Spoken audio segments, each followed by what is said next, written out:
Yo, what is going on, Headliner Nation? It's your boy, the Doc, and we are back with another fantasy headliner video. In this week's video, we're talking all about the most important position in football. That's right, the quarterbacks, specifically 3 quarterbacks coming back from injury-plagued seasons last year and whether or not I would draft them or let somebody else take the risk. Let's jump into it. The first player we're talking about today is Dak Prescott. Now, Prescott's one of the more challenging evaluations that we've got to think about this offseason because his hamstring avulsion fracture is not an injury that we see often.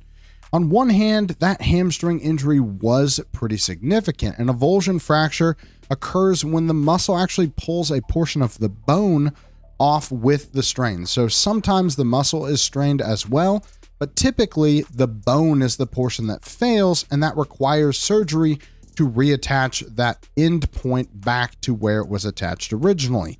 That's exactly what happened with Dak Prescott, and it's why that after week 9, when he had this injury, we didn't see him again for the rest of the season. But the good news is that almost all athletes are able to return to sport after this particular injury, and over 90% of them are able to return to their prior performance level.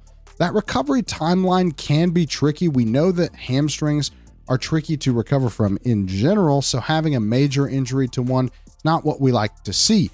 But most athletes are able to return in about 6 months. Now, Dak Prescott has been able to throw in OTAs, but he has not been cleared for contact yet. It appears on paper, at least, that he will be ready to do that when official training camps begin later this summer. But he hasn't been released for contact yet, so it's not like he's at 100% yet.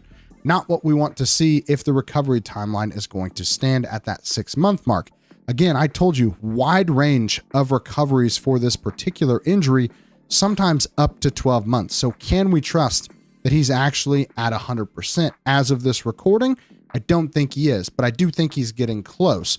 Now, from an injury perspective, we obviously are going to be worried about any hamstring injury when it comes to re-injury and specifically weakness in that hamstring all season. Usually we will see hamstring weakness last for up to 2 to 5 years after a major hamstring injury. So I doubt that he's at 100%. We are getting better at tracking if there's a side-to-side difference when it comes to hamstring injuries. Now, because they're difficult to recover from, and it's hard to know exactly where he's at on the recovery timeline, I am considering that when I'm drafting quarterbacks this offseason. But I have a question. Do we really know what his pre-injury level was? Halfway through last season, Dak Prescott was the QB 20 in total fantasy points, and he was on pace for at or near career lows in completion percentage, pass success rate, QBR, and touchdown percentage. He didn't play that well last year prior to getting hurt. Now, despite that drop-off, he's still being drafted as the QB 14 in underdog ADP right now. There are plenty of quarterbacks in that range that I just trust a lot more, and that's the reason that I'm passing on Dak Prescott this year in fantasy, both in underdog formats as well as redraft. It wouldn't really be a quarterback injury video without talking about Tua Tagovailoa.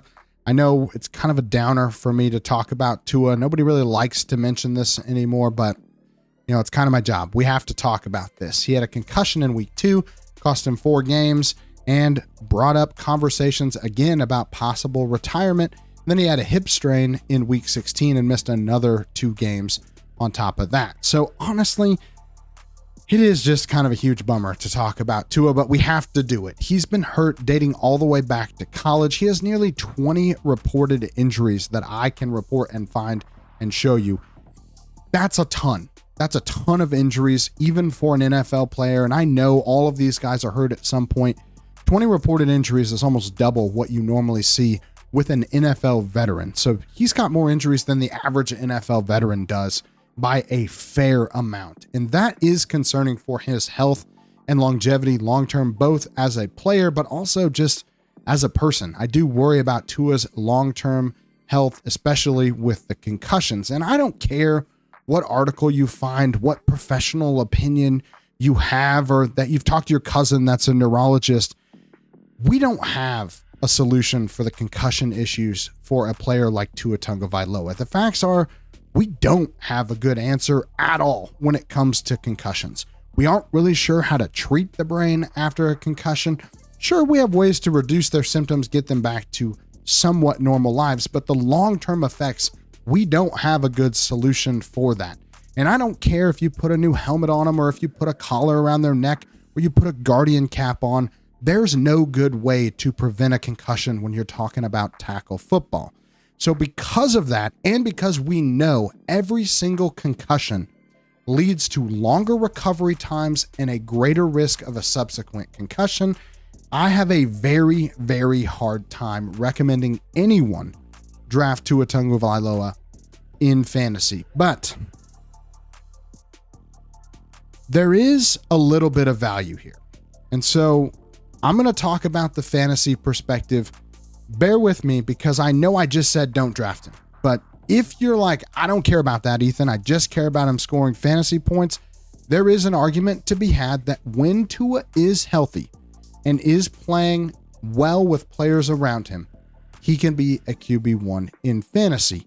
Last season, between his concussion and his hip injury, he was actually the QB12 overall during that span.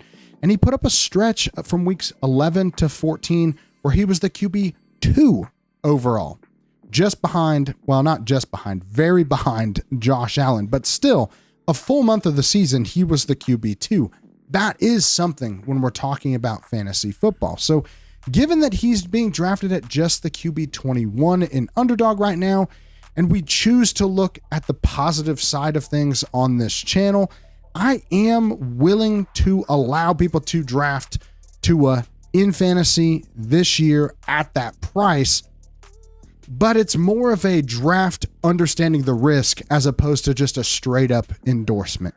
In Dynasty, obviously, I'm moving off of Tua anywhere that I can. I'm shipping him to contenders if I'm not contending, and I'm trying to get something back, ideally when he's healthy and playing and putting up good fantasy production, which he tends to do when he's healthy. So again, medically, I'm totally out. From a fantasy perspective, I think you could make a case, but I'm probably more risk averse than the average person. To me personally, I'm probably passing on Tua this season. Before I get into the last guy on today's video, I just got to be careful because I don't want Kyle coming at me in the comments.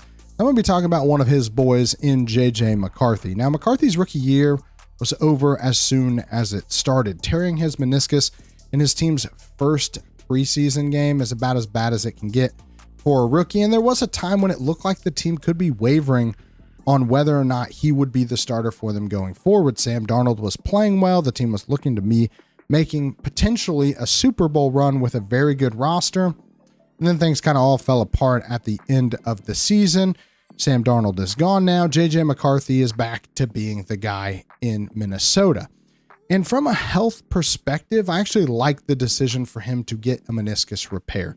Meniscus repairs maintain the integrity of the cushion of the knee or the cartilage of the knee and the meniscus itself, which does lead to better long-term outcomes in terms of less likely to have arthritis down the road and just overall general knee health being a little bit better long-term, but with the caveat that the recovery takes a lot longer in the short term. Now, back 40, 50 years ago, we probably just cut that meniscus out and deal with those repercussions later and get them back on the field as fast as possible. But with how much money and time goes into developing quarterbacks now, I think this was the right decision for him to get a meniscus repair. And by all accounts, he is doing very, very well in his recovery. Doesn't seem to be having any setbacks this summer. Should have a normal offseason, which is exactly what we want to see for the Vikings' new starter. And I think in general, his health is probably the best of anybody we're talking about today. Now, from a fantasy perspective, I think he's pretty fairly priced as the QB19 right now. He steps into a great situation on a 14-win team that's building around his skill set and his rookie contract, but also has great wide receiver options as well as a great coach to lead him into his, second season, not technically rookie season, but first full year as a starter. And we've seen players produce their first full year as starters as recently as last year. Bo Nix, Jaden Daniels, both top 12 quarterbacks last year as rookies. CJ Stroud did it 2 years ago, so it's not like there isn't a precedent for him to be great in his first year as a starter. and I don't mind drafting him as my QB2 in most of my leagues. And in Dynasty, I'm still willing to invest right now, hoping for a significant jump in value once he starts playing again and we start to see what he can do in this offense where everything around him seems to be in place and only going to get better over the next couple of seasons. I'm in on J.J. McCarthy this year. All right, guys, that's all I got for you this week. Hopefully you enjoyed the video. If you did like the video, comment down below. Are you drafting or passing on these 3 quarterbacks? Love to have conversations with you down there. If you haven't already, make sure you go to tfhdraftguide.com, get a hold of our 2025 Fantasy Headliners Draft Guide. It's got all sorts of great information for you, including my draft and don't draft list for all the players that are injured coming back this season. It's a great list. I hit very, very high rates on that list, and so it's definitely something that you want to be checking out, along with all of other great content that the guys, Jake, Kyle, are putting together in that draft guide. We're updating it all summer, and it's a great way for you to get ahead in your league. Again, head over to tfhdraftguide.com and pick up your copy today. But that's all I got for you this week, and we will see you next time. Analytics.